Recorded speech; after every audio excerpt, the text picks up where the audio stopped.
안녕하세요. 로이어 프렌즈입니다.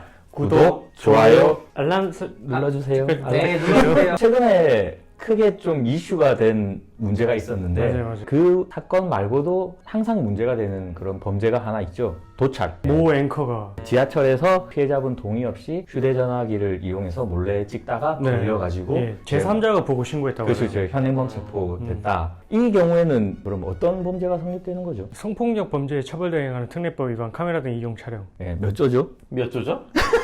이러고 14조인가? 네, 맞아요. 14조. 예. 14조 위반이 되는데 지금 보면 문제가 참 많이 되죠. 이 관련 제명이 뉴스나 기사 같은 데 상당히 많이 나오는 것 같아요. 맞아요. 예, 흔히 이제 이게 도찰 범죄라고 하거든요. 인터넷에서 보면 용어를 이제 몰카라고 쓰기도 해요. 근데 제가 볼 때는 몰카라는 용어는 조금 잘못된 것 같고, 왜냐면 몰카는 몰래 카메라잖아요. 그건 실제 몰래 카메라가 아니고 범죄거든요. 그렇죠. 그냥 카메라 등 이용 촬영죄나 도찰이라고 동의 없는 촬영이라고 얘기를 하는 게 맞는 것 같아요. 그러면은 이제 동의 없이 촬영을 했다. 그러면은 법정형이 어떻게 되죠? 5년 이하의 징역 또는 30만 원 이하의 벌금. 지금 이제 개정이 돼서 이렇게 된 맞아요. 거거든요. 예전에는 벌금형이 1,000만 원 이하 네, 1000만 원 벌금이었어요. 이하였어요. 예, 그리고 이거 개정 자체는 지금 2018년 12월 18일부터 이제 개정된 법률이 시행이 되고 있거든요. 그리고 단순히 찍은 거 말고 동의하에 촬영을 했어요. 그거를 동의 안 받고 인터넷에 유포시킬 경우에도 처벌이 되거든요. 똑같은 제명이죠. 예, 제명도 똑같이 카메라 등 이용 촬영이고. 아니 근데 그 찍었을 때 처음에 찍을 때는 동의 없이 몰래 찍었는데 나중에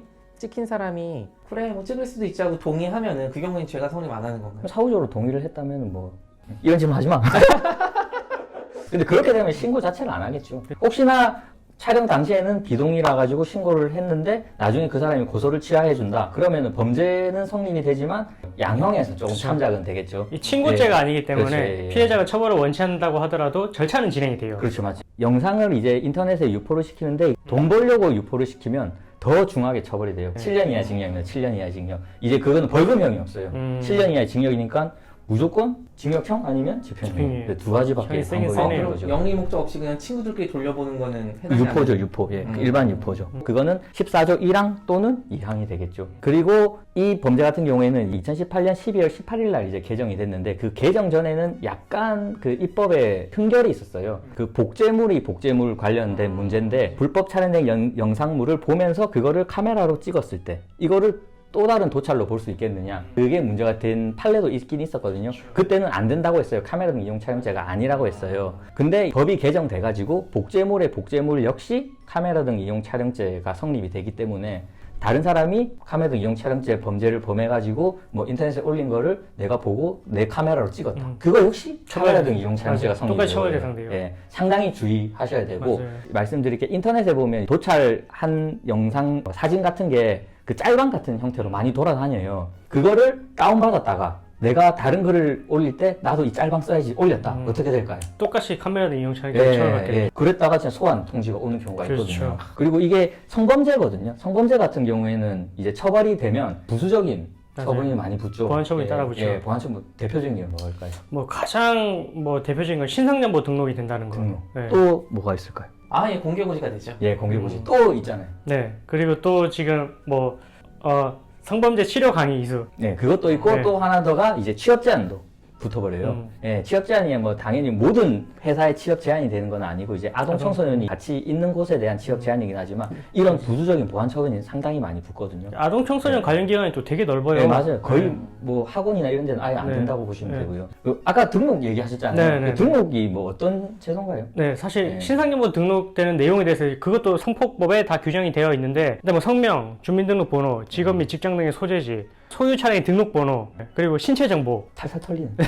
그리고 상반신 및 전신 컬러 사진. 예.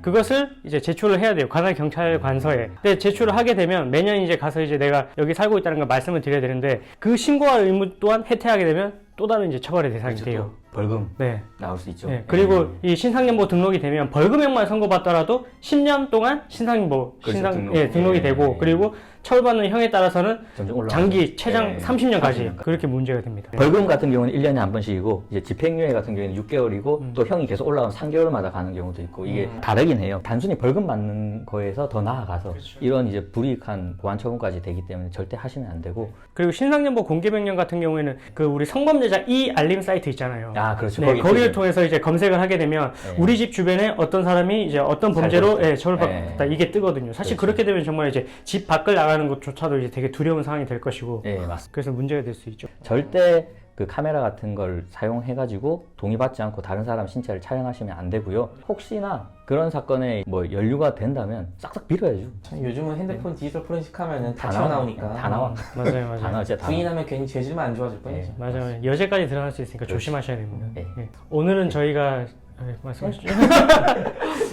오늘 저희가 그 카메라 등 이용 촬영죄 관련해서 한번 얘기를 드려봤는데요. 요즘에 항상 뉴스에서 성범죄 관련해서 이슈가 많이 터지는 것 같아요. 조금 민감할 수 있는 주제긴 하지만 어떤 처벌이 이루어지는지 알려드리려고 하거든요. 그래서 다음번에는 또 다른 범죄로 한번 찾아오도록 하겠습니다.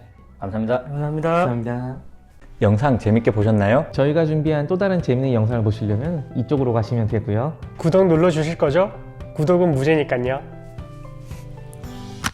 구독 눌러주실 거죠? 구독은 무제니까요. 아, 눌러주실 거죠가 너무